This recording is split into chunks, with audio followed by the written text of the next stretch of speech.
ये कजरारी आंखें, ये सुर्ख लाल होंठ, ये गालों का लाल रंग, बहुत है तुम्हारी खूबसूरती है। कजरारी आंखें, ये सुर्ख लाल होंठ, ये गालों का गुलाबी रंग, बहुत है तुम्हारी खूबसूरती के लिए।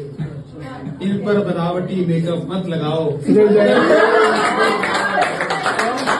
Hello viewers, welcome to the latest edition of the Hillary Times। हमारे जो आज के गेस्ट हैं, he is a dynamic voice in the world of Hindi and Urdu literature. और मैं कह सकता हूँ कि he is a gifted poet, writer, lyricist, performer. आप उनको एक्टिंग करते हुए भी देख सकते हैं। और known for his emotionally rich and thought provoking creations. और मैं जब उनकी कविताओं को सुनता हूँ, उनको गाते हुए, बोलते हुए, गुनगुनाते हुए सुनता हूँ, तो मैं कह सकता हूँ कि वो शब्दों में जान डाल देते हैं। और in the age of digital era ये भी कह सकते हैं कि he captivates audiences across the world. तो आइए मिलते हैं आज के गेस्ट सचिन परवाना जी से। सर नमस्ते, कैसे हैं आप? नमस्कार। बहुत इससे बढ़िया आशीष जी। जी बहुत बढ़िया, मुझे भी बहुत खुशी हो रही है और गर्व भी हो रहा है कि आपसे मुझे बात करने का मौका मिला। मुझे इससे भी काफी पहले खुशी कि हो रही है और ये भी मेरे लिए भी सौभाग्य की बात है कि इससे मैं पहले कि टाइम्स हम पर आगे बढ़ें, आज। जी, इससे पहले कि हम आगे बढ़ें, आपकी एक लाइन है, पनाह हुई है उम्र घर को घर बनाने में। जी। इसमें मैंने अपनी एक लाइन जोड़ दी है। आप हाँ, कहते जरूर। हैं फना हुई है उम्र घर को घर बनाने में, और 1 साल लग गए हैं सचिन जी को चैनल चैनल पर बुलाने में। बस कुछ व्यस्तताओं के कारण मैं नहीं आ पाया, हम्म। लेकिन आपका बहुत बहुत आभार कि आज आपने मुझे इस खूबसूरत मुलाकात का मौका दिया। So nice sir. सबसे पहले तो आप ये बताइए कि आप शायर हैं, कवि हैं, और आप टीचर भी हैं। नहीं, मैं टीचर नहीं आप ही तो कहते हैं आप मुझे अपना बनाओगे तो मैं तुम्हें मोहब्बत सिखाऊंगा। हूँ। बताइए ये कैसे तो बस सिखाते हैं आप। लाइनें हैं, ये तो थोड़ी सी। जी बताइए। ये कुछ लाइनें इस तरह हैं कि मुझे अपना बनाओगे तभी तो जान पाओगे, मोहब्बत किसको कहते हैं, मोहब्बत कैसे होती है। ये आजकल के संदर्भ में, जबकि जी। हम लोकल में ही नहीं ग्लोबली हम देख रहे हैं कि बड़ा टेंशन का माहौल है, तो जी। जी। आपकी ये पंक्तियां मुझे इस दृष्टि से भी बहुत रिलेवेंट लगी। तो खैर, आपने हम्म। तो किसी और संदर्भ में लिखा है, तो आप बताना चाहेंगे व्यूवर्स को कि वो संदर्भ क्या था, ऐसा क्या था नहीं, जिसने संदर्भ आपको। अलग नहीं है। देखिए, हम्म। क्या है ना कि मैं ज्यादातर प्रेम के ऊपर लिखता हूँ, और प्रेम जो है वो बहुत विस्तृत है। तो आप उसको खाली प्रेमी प्रेमिका से जोड़कर ही नहीं देख सकते। प्रेम तो सर्व जगह सर्व विद्या व्यापीमान है, कि चाहे वो एक माँ का बच्चे से हो, पिता का बच्चे से हो, भाई का बहन से हो, भाई भाई का हो, दोस्तों का आपस में हो, या मनुष्य का प्रकृति से हो। मतलब हर जगह प्रेम तो व्याप्त है ही।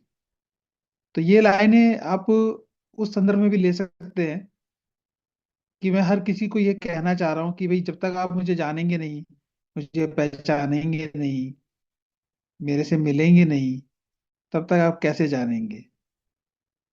और मैं तभी बता पाऊंगा कि आखिर प्रेम की असली परिभाषा है क्या। तो प्रेम की 2 लाइनें कबीरदास जी ने कहा था, पोथी पढ़ी पढ़ी जग जी। मुआ पंडित भया न कोय, ढाई आखर प्रेम का पढ़े सो पंडित होए। तो हमारे तो कबीरदास जी। जी आप ही हैं आज के जमाने में। तो आप कुछ इस पे थोड़ा और रोशनी डालिए, क्या है ये प्रेम, क्या है ये प्यार। कबीरदास जी तो बहुत बड़ा नाम है।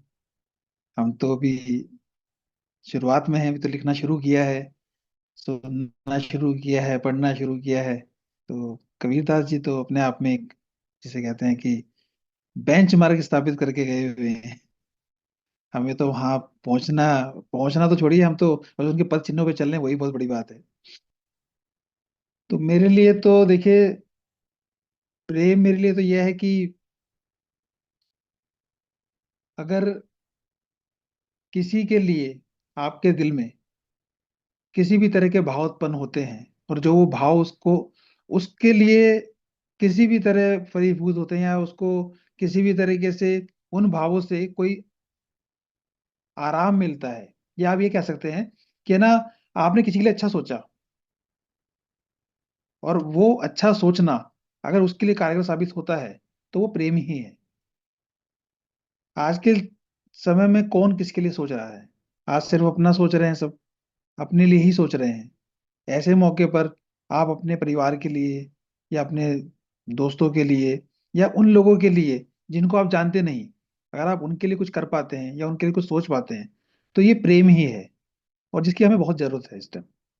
जिस तरह के हालात चल रहे हैं, जिस तरह की दुनिया भागे जा रही है, एक अंधी दौड़ में भागे जा रही है कि बस मैं, तो उस मैं से निकलना पड़ेगा। उस मैं से निकलने के बाद ही आपको पता चलेगा कि दुनिया में हमें देना क्या है आखिर। प्रेम ही है जो हम दे सकते हैं, और जो सबके पास होता है। ऐसा नहीं कि भाई किसी के पास नहीं है, होता सभी के पास है प्रेम। आप जब तक देंगे नहीं किसी को, तो वो बढ़ेगा नहीं, फैलेगा नहीं। तो मेरे बहुत। लिए तो प्रेम की परिभाषा यही है कि भाई आप जितना ज्यादा दूसरों के लिए सोच सकते हैं, हम्म, अच्छा सोच सकते हैं, अच्छा कर सकते हैं, हम्म। तो वो कीजिए। ये तो आपने बहुत अच्छी बात कही। तो आप ये भी बताइए कि आपका तो सबसे प्रेम है, फरवरी जी। वालों से आपको क्या दिक्कत है? आप कहते हैं कुछ गम फरवरी ने दिए, कुछ फरवरी वालों ने।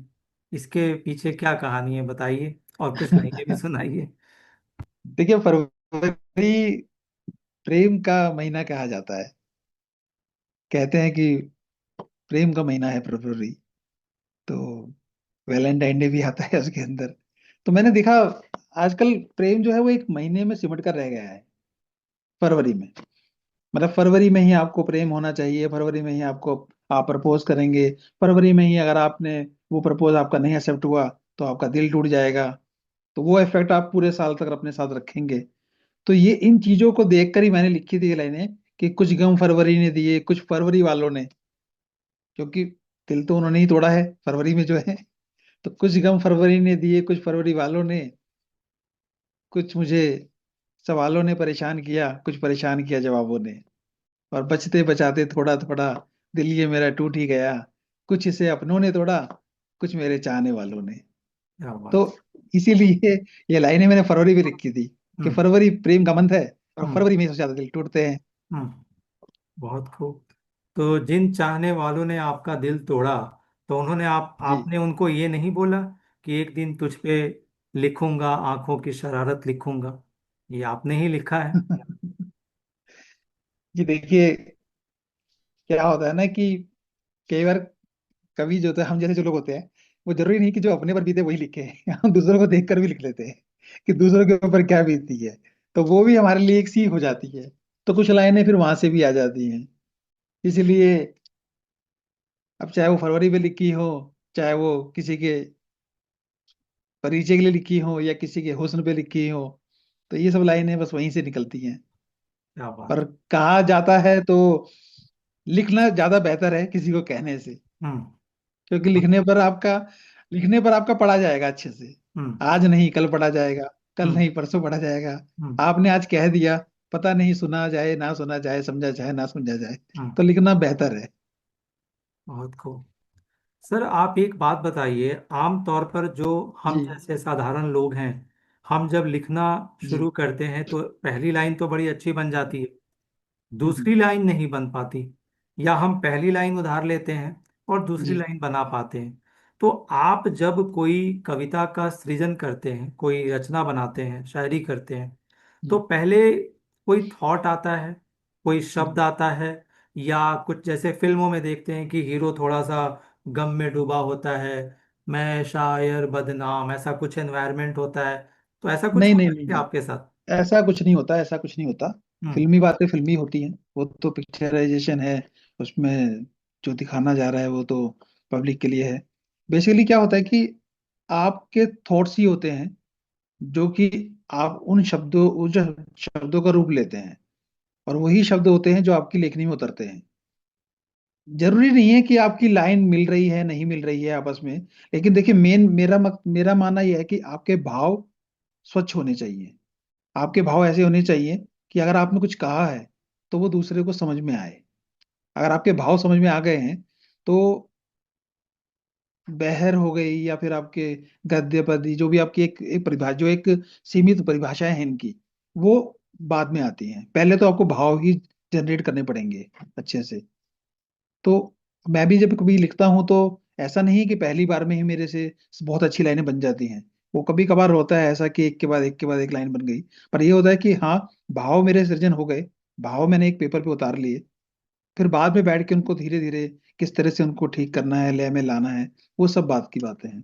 पर मेन है आपके भाव सही समय पर जनरेट होने चाहिए।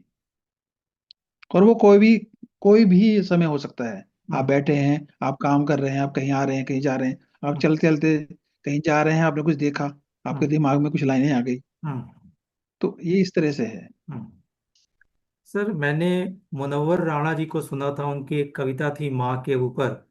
उसके बाद मुझे जी आपकी जी कविता बहुत पसंद आई। आपने भी एक माँ के ऊपर लिखा है कि माँ के जी जी पैर जी को छू के निकला वो अपने आप में मुहूर्त होती है। तो आप अगर जी इसको जी जी। सुनाएं तो बड़ा अच्छा लगेगा। देखिए, मेरी माता जी से बहुत अटैचमेंट रहा है शुरू से। मतलब उन्होंने मैं उनके साथ बहुत ज्यादा ही अटैच रहा हूँ। और हर कोई रहता है माँ के साथ, तो हर कोई रहता है। देखिए, माँ से जो प्यार होता है ना, वो वो आप कह सकते हैं कि उस प्यार की तुलना किसी से आप कर नहीं सकते। और माँ माँ का प्यार माँ ही दे सकती है, और कोई नहीं दे सकता। अब 2011-12 में माता जी का स्वर्गवास हो गया था। उसके बाद काफी दिनों तक चीजें ठीक नहीं रही मेरे साथ। उन्हीं दिनों ये लाइनें मेरे दिमाग में आई थी, जो मैंने लिख के दी, कि क्या सीरत थी, क्या सूरत थी, माथो ममता की मूरत थी, बस पांव छुए घर से निकल पड़े, माँ खुद में एक मुहूर्त थी। एक चंदा बिंदी, एक मंगलसूत्र, और 4 हाथों में चूड़ियां, बस इतना ही वो सस्ती थी, पर दिखती बहुत खूबसूरत थी। घर सूना है, सब वीरा है, और बेटा रो रो कर कहता है, माँ तू क्यों अभी चली गई, अभी तेरी बहुत जरूरत थी। तो ये चीजें दिल से इसलिए निकली क्योंकि मेरी जो माता जी थी वो बहुत सिंपल थी, बहुत सरल थी। ज्यादा ओढ़ना पहनना या जो ये अपने जो होते हैं ना श्रृंगार करना, ज्यादा उनको पसंद नहीं था। लेकिन वो उसके बावजूद बहुत अच्छी लगती थी। और एक घर में रौनक रहती थी उनके रहने से। उनके जाने के बाद घर वाकई बहुत सोना सोना सा लगने लगा। तो तभी ये लाइनें मेरे मन में आई थी। तो ये उन्हीं के लिए लिखी थी मैंने। बहुत खूब। एक साहित्य के क्षेत्र में एक बड़ी समस्या आ रही है जी कि जो ओरिजिनलिटी है उसको बचा जी पाना बड़ा मुश्किल है। अब मान लीजिए जी कि आपकी कोई 4 लाइनें हैं, वो आपने जी बहुत अच्छी लिखी हैं, आपने कहीं फेसबुक या सोशल मीडिया पर डाला। लोग क्या जी कर रहे हैं कि उन लाइनों को लेते हैं, अपना नाम लगा करके और कॉपी पेस्ट करके सर्कुलेट कर देते हैं। तो जी। अभी उत्तर प्रदेश का एक न्यूज़ भी आया था कि एक व्यक्ति ने तो किसी कवि की सारी रचनाओं को लेकर के अपनी एक किताब भी प्रकाशित करा ली किताब छपा और लो, हाँ अवार्ड जी भी जी ले जी, लिया। सुनता है तो। तो जी जी ऐसे जी जी। माहौल में मैंने बहुत सारे कवि साहित्यकारों से पूछा कि इसका क्या उपाय है। आप जी इस समस्या को कैसे देखते हैं? कौन रिस्पॉन्सिबल है और क्या समाधान है? जी। देखिए, साहित्यिक चोरी तो शुरू से चलती आ रही है। ये नई नहीं है, शुरू से चलती आ रही है ये तो।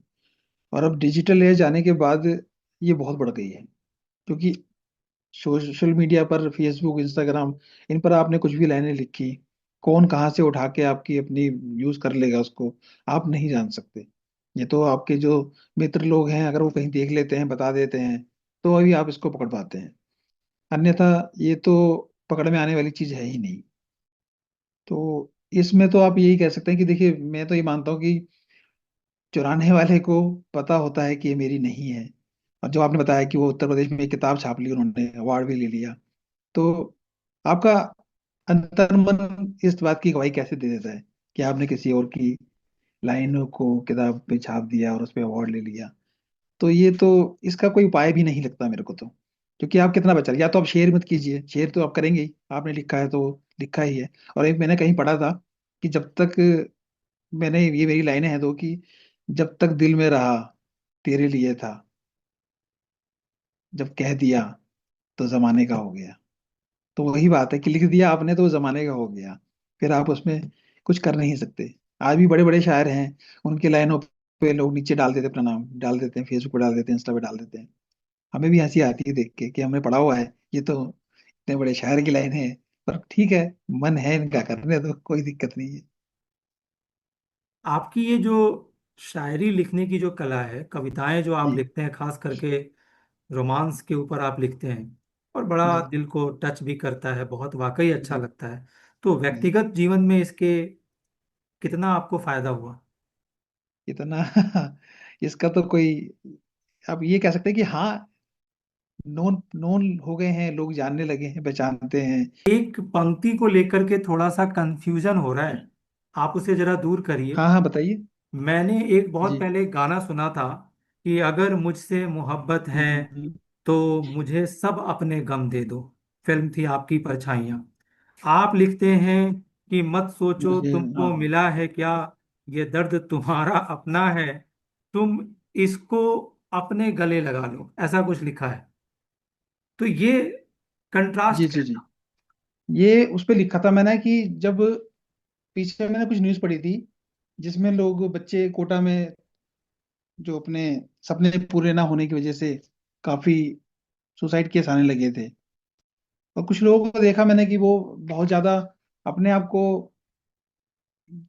डिप्रेशन में ले आते हैं, ये सोचकर कि हमने सोचा था कुछ हुआ नहीं। लाइफ में बहुत चीजें ऐसी होती हैं कि आप सोचते बहुत कुछ हैं, प्लान बहुत कुछ करते हैं, पर होता अकॉर्डिंगली नहीं है। लिखा था कि अगर टूट गए सपने सारे, तुम सपने नए सजा लेना, ये दर्द तुम्हारा अपना है, तुम इसको गले लगा लेना।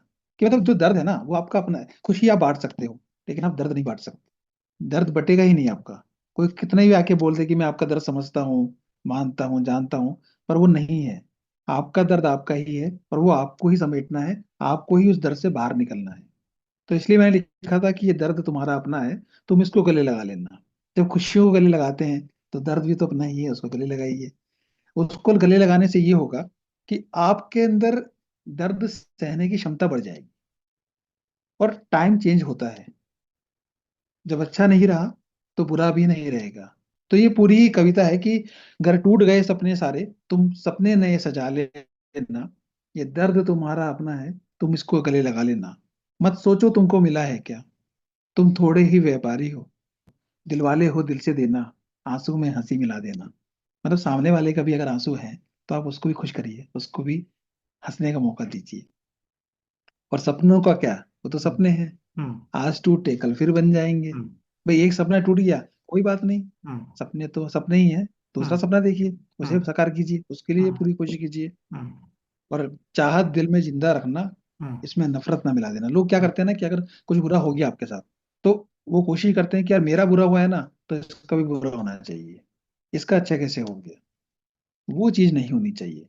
सर, आप ये बताइए कि जब आपने अपनी तरफ से कोई बहुत अच्छा रचना आपने तैयार किया, आपने उसको किसी जी प्रोग्राम में जी सुनाया, और आपको आपके हिसाब से वो जी रिस्पांस नहीं मिला, कई बार जो कवि के जो वर्ड्स होते हैं या जो अर्थ होता है वो कई बार हम समझ नहीं जी जी पाते, जी उस मोमेंट में नहीं समझ पाते, और मोबाइल है, डिस्ट्रैक्शन के और भी कारण है, ध्यान जी। नहीं दिया, तो उस समय आप हम्म, कैसा हम्म, फील करते हैं? कभी ऐसा होता है आपके साथ? देखिए, मैं कोशिश करता हूँ कि जितनी ज्यादा इंटरेक्शन हो सके ऑडियंस से उतनी करूँ। जब मैं पढ़ रहा होता हूँ तो मेरा पहला प्रयास यही रहता है कि मैं लोगों से मिलूं, मतलब लोगों को इंटरेक्ट करके अपनी हम्म। चीजें रखूं अपने सामने। हम्म। तो उसमें आपको ये फायदा मिलता है कि लोग आपसे जुड़ते हैं, हम्म। फिर आप क्या बोल रहे हैं हम्म। वो समझते हैं। हम्म। कई बार ऐसा होता है कि हम लार्ज नंबर में होते हैं, लोग नहीं ध्यान दे पाते, हम पढ़ते हैं, पर मैं इस बात का बुरा नहीं मानता। क्योंकि मैंने जो लिखा है, मैंने जो पढ़ा है, हम्म। 10 में से अगर 2 लोगों की भी समझ में आया है, हम्म। 2 लोगों ने भी सुना है अच्छे से, हम्म। उन्होंने अप्रिशिएट किया है, मेरे लिए वो बहुत है। पर एक प्रॉब्लम होती है कि आजकल कई बार जब आप पढ़ रहे होते हैं, बहुत सारे लोग मोबाइल पे जी। रिकॉर्ड कर रहे होते हैं, सोचते हाँ हैं जी कि हाँ अभी जी तो सुन लिया, बाद में घर पर आराम से सुनेंगे। बहुत सारे कवियों को जी मैं देखता हूँ, मैं उनका नाम नहीं ले रहा हूँ, कि वो ओपनली ऑब्जेक्शन करते हैं, मना करते हैं, यहाँ तक कि कह देते हैं आप बाहर जाइए। बड़े, जी जी जी। मतलब नामी गिरामी कवियों की बात कर रहा हूँ मैं, उनका नाम नहीं ले रहा हूँ। तो आपको नहीं लगता है कि इस डिजिटल एरा में ये एटीट्यूड गलत है? नहीं, एडिट तो गलत ही है। देखिए क्या होता है कि जब आप किसी को लाइव सुन रहे हैं और उस टाइम आप रिकॉर्डिंग कर रहे हैं तो उसका कोई फायदा नहीं है, क्योंकि आप एक अच्छा मोमेंट खो रहे हैं। एक अच्छा जो ऑरा बना हुआ है वहां पे स्टेडियम का या जो भी पंच का, वो आप खो रहे हैं उसको। तो वो आप खाली रिकॉर्ड करने में व्यस्त हैं। पर ये चीज यहाँ नहीं है। ये आप कहीं भी देखिए, आप कहीं घूमने जाते हैं, वहां भी यही होता है। आप एक नेचर का जो एक मोमेंट है उसको आप इंजॉय नहीं कर रहे हैं। आप सिर्फ फोटो खींचने में लगे हुए हैं, वीडियो रिकॉर्डिंग करने में लगे हुए हैं। तो ये चीजें तो हैं। और हम भी कोशिश यही करते हैं कि जहाँ जाते हैं तो जो ऑर्गेनाइजर रहते हैं ज्यादातर वही बोल देते हैं कि भाई आप वीडियो मत बनाइए, वीडियो तो हमारी अपलोड हो ही जानी है। तो आप वहां से ले सकते हैं वीडियो आराम से, और आप इंजॉय कीजिए। मैं तो यही कहूंगा कि कहीं भी आप जाइए, कहीं भी आप जाइए, आप पहले उस जगह को एंजॉय कीजिए। आप श्रोता बन के जाइए, श्रोता बन के सुनिए, समझिए। जितना आपको सुनने में आनंद आएगा उतना रिकॉर्ड करके घर पे जाके सुनने में आनंद नहीं आएगा। और घर पे जाके कोई नहीं सुनता, आप भी जानते हैं। हम भी इतनी लाखों फोटो खींचते हैं, हजारों फोटो खींचते हैं, कितनी फोटो हम घर जाके देखते हैं, कोई नहीं देखता। हम किसी ट्रिप पे जाते हैं, हम 50 फोटो 100 फोटो खींचते हैं। कितनी बार हम घर पे जाके मोबाइल में देखते हैं फोटो, कोई नहीं देखता। कोई एक आधी फोटो देख ली तो देख ली, अदरवाइज नहीं। तो इसलिए जो लाइव है ना, जो मंच पर है पढ़ रहे हैं, उससे क्या होता है कि उनका भी उत्साह बढ़ता है। अगर आप उन्हें सुन रहे हैं, उनको दाद दे रहे हैं, तो आप उनको भी आप प्रोत्साहित कर रहे हैं, और वो और मन से पढ़ेंगे फिर इसको। एक अच्छा श्रोता होना सबसे बड़ी जरूरत है आज के टाइम में। हम्म। तो आपकी एक रचना है कि कुछ परेशान सवालों ने किया, कुछ हैरान जवाबों ने। हमारे हम्म। सवालों ने, मुझे उम्मीद है, परेशान नहीं किया होगा। आपके जवाब से नहीं हमें नहीं वाकई नहीं। बड़ा अच्छा लगा। एक आपसे गुजारिश है कि कोई अपनी हाँ जी। मनपसंद रचना, खास करके जी, मोहब्बत पर अगर आप सुना दें तो बहुत अच्छा रहेगा। लय में है थोड़ी सी, गाने की कोशिश करूंगा। तो आवाज इतनी अच्छी नहीं है, सुर में नहीं मिले तो थोड़ा माफ कीजिएगा कि